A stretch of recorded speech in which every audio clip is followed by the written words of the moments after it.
Let me just add one other sentence. The Kahila Partnership is a much more developed area of cooperation between the JCCs and the congregations. But Columbus is also developing, as part of the WOW project, a wonderful participation where the JCC is at the table and innovating, and it's a very cooperative model as well. Frida, what is your central agency's place in the Kahila Partnership? Who's everything? It's actually through the Kahila Partnership got a signature covenant grant. So it's staff people who are part-time staff people working there. Our central agency is down to a two-person central agency. So Harold and I and the staff people are in contact, but we're not staffing it.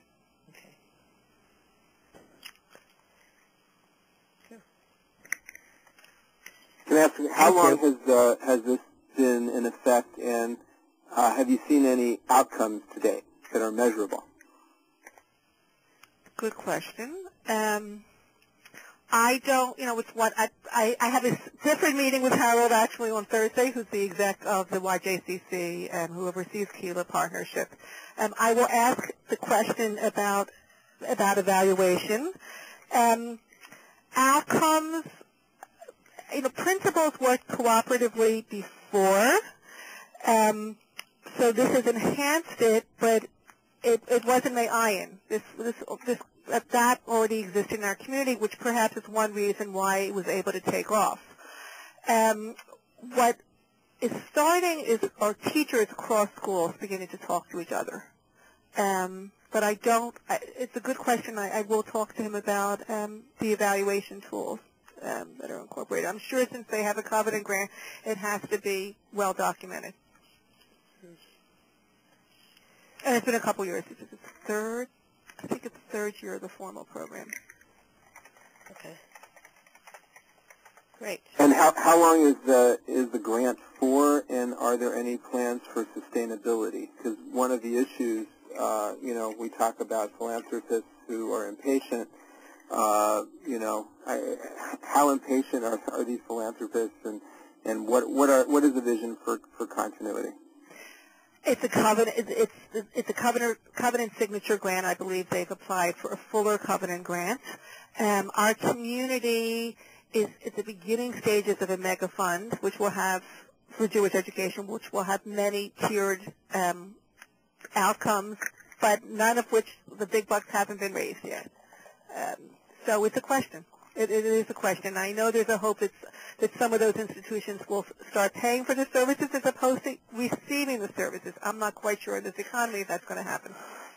Right. So Frida mentioned the whole notion of numbers, and clearly, if you look at the demographics of our Jewish communities, most of them are decreasing. And this kind of leads to our next call, which will be next month, but we will have our call with the people from jdata.org.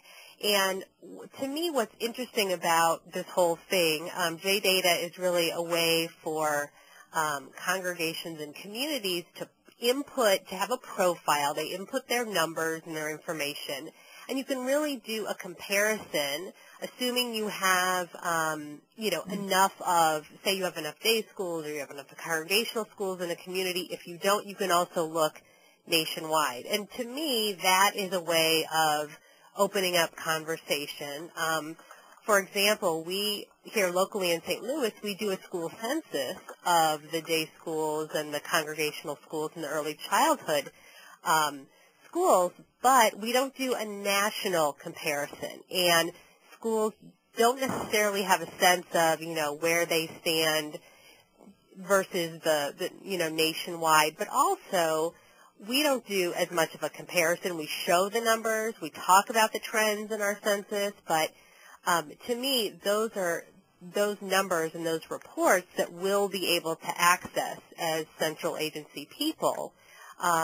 Could also, start these conversations, enhance the conversations, because most of the organizations in your Jewish community most likely will be encouraged to participate in JData, which now, by the way, is a free service, but they too are in they're in their 5th year. And, next year we'll kind of have to wait and see what happens. But to me, that is an opportunity to open up dialogue, to really look at demographically, where's our community, where are we going, where have we been, and how do we fit into the whole national scope of whether it's Jewish education or, congregational life or JCCs, whatever. So I wanted to mention that as well, that that's going to be our next call is with the folks from jdata.org.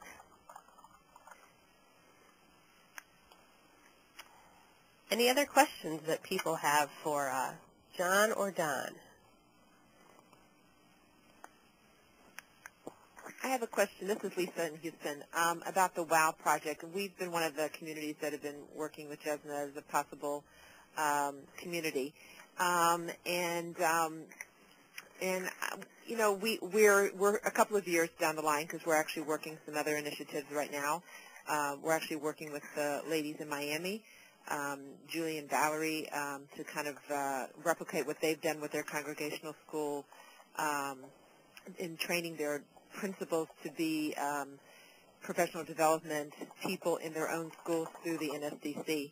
But as far as the WOW project, how do you determine the costs involved? I know there's travel, there's focus groups and so forth, but when you get to the piece of the planning, where Columbus is right now, are they on their own, or is JESNA part of that planning and all that?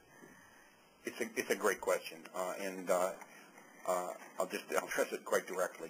We build into this process the conversation with possible funders. So at the table throughout the process in Columbus has been not just the Federation, but the Columbus Jewish Foundation, and they have talked about, in principle, the kinds of things that they would want to be invested in as they move forward. We're also talking with some other community-based foundations because the issue that was brought up earlier correctly of sustainability is a crucial issue. If we start this out and it's not going to be able to be continued, it doesn't make any sense. So part of the WOW infrastructure is reaching out and bringing around the table all those who could contribute to the ideas, and then remember, JESNA doesn't create the ideas, it's the community that does. JESNA is the experts who, when they say, might this work, we say, well, this was tried in Community A and Community B, you're closer to Community C, let's try it there. We're the experts who can counsel once the directions, the dreams are very clear. So yes, bring those people around the table. It's part of the conversation, and it's one of the elements that we build into the planning from the very beginning. Okay. By the way, anybody who wants to, after this conversation, hear anything more about WOW can either email me or my colleague Leora Isaacson. We're very, very happy to talk in great detail. And you're right, folks in Houston have been wonderful in their interaction. Also, Michelle, you in St. Louis, and other. I mean, 3 or 4 other communities in this representative of this call who we've been talking with about the WOW process, which is suited for each community individually. Great. Thank you again, John and Don, for spending time with us. And, they can be reached anytime, via email, via phone. And, thank you again for sharing, your information on this important topic that is ever-changing. Devorah, any final comments? No, that's it for me. Thanks so much. Okay. Thank you. Thank you all for taking the time out. I think we're good. Thanks for inviting us to be part of it. Thank you. Thank you. We'll talk to many of you next month. Take care. Thanks so much.